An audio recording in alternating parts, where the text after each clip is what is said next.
speaking of that fire that you have to perform and be the player that you are, it's obviously forged from a tough upbringing and a great story, I guess. So you were born in South Auckland in New Zealand. Yep. Tell me about life there before you moved to Australia. Obviously, we talk about hard times, and everyone. That's a good thing about rugby league is everyone comes from a different background, and everyone's kind of ran their own race and climbed mountains and gone through different situations. And mine's just a bit different to everyone else's. I was raised in 2 garages.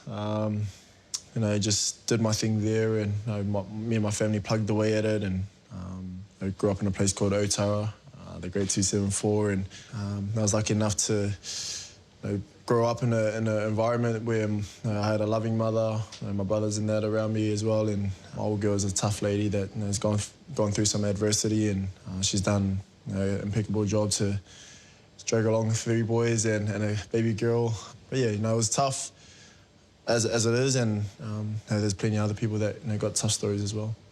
You talk about growing up in 2 garages like you just brush over it, but it's remarkable that where you came from. I mean, for people that haven't heard your story, describe what it was like for your family living in a garage in Auckland.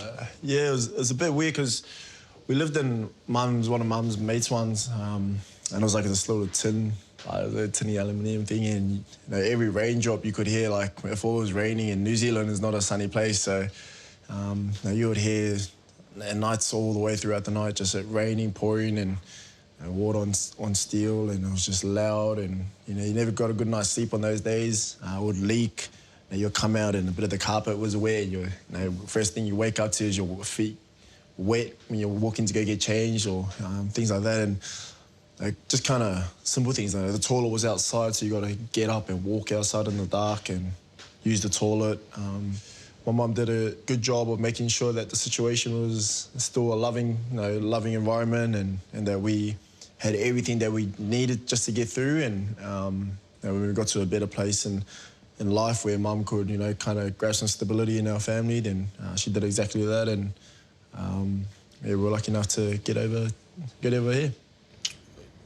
Your mum did such a great job making it a stable environment for you with what she could, but it wasn't safe at times, but as well, right? Like there was robberies, things taken. Tell me about that. Yeah, I just got a phone. I think I got a new phone for Christmas, and I remember one day I woke up and I couldn't see my phone, and I was like, I left it on the sledge, and I was pretty adamant that I left it on the little ledge thing, and so Mum was getting into me. I was like, I swear it's been stolen, like someone's coming and taking it, and that was just one of those situations where we didn't realise it until we found other things missing over the next couple of days, and just realised, hey, someone's just come into our little garage and stolen things from us. So while you're asleep? While we were asleep, and probably one of the craziest ones is we just managed to get into a house, and we got into this house. It was probably the first week or so, and no furniture, nothing like that. We had a mattress and 1 couch. And we all decided to sleep in the sitting room together as a family. It was a big accomplishment for us at that time. And we were sleeping on the mattress, and Mum said that she went out for a smoke and she saw a party next door. And she come back. She didn't think any of it. She said she had a smoke, come back in, and we fell asleep. And where we were sleeping was the mattress here. The couch was right behind us on our heads, and she had laid out her smokes, a family camera that we used to take photos of our family and stuff like that. And there's a couple of things there, bit of cash, bit of everything in there. And we woke up that morning and it was all gone. And it was crazy because Mum said she saw the party, she came back, everything was there, went to sleep. So someone must have walked into the house, leaned over our heads, and taken everything that that we had on the couch. And for a couple of weeks, me and my brothers, and they were pretty scared. But that happened 3 or 4 times after that as well, and it just became one of those things that it was annoying, and you don't have anything as it is, and then someone comes and takes it. It's kind of a kick in the face kind of thing. So I've got no ill feelings to it. Whoever stole whatever they stole, I hope it helped them in their life. And we look back at it now and just think, we've done a good job to move on. And my mum's always spoken about, everything kind of happens for a reason, and then she always said, I if they ever took that and whatever they took, that they needed it more than we did. How did you get from that situation to being in Australia? Mum just decided, it was weird, Mum was asking her 13-year-old, 12-year-old kids if they want to move. We were probably younger, probably 11 or 12. If you want to get up and go to Australia and chase this dream that we just started playing footy, and she was like, if you want to go have a crack at it, let's do it as a family. And my mum just backed us and packed everything up, and off we went. We dropped everything off to our grandparents' house, sold whatever we could. It wasn't much, but we sold whatever we could, got rid of everything else, and moved to a place, Ipswich, in Brizzy, and that just became our second home, really. Like, we really fell in love with the place, the people there, and just really found ourselves there. There's no guarantee, was it? Like, it's not like you came signed with an NRL club or had some promising path laid out for you. It's just let's have a go at something. Literally what it was let's just go over there and see what we can get.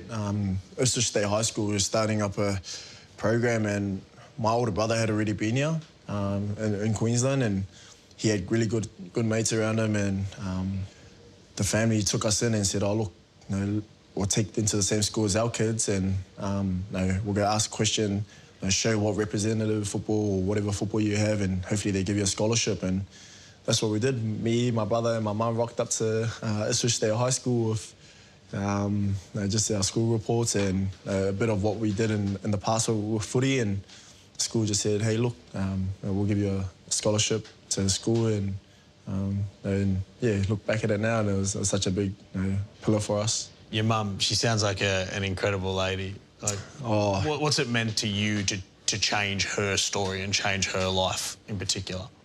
I think it's for all the Polynesian kids out there, and any kid actually. It's when your parents put so much into you. I think the only thing you want to do. I always said that I was.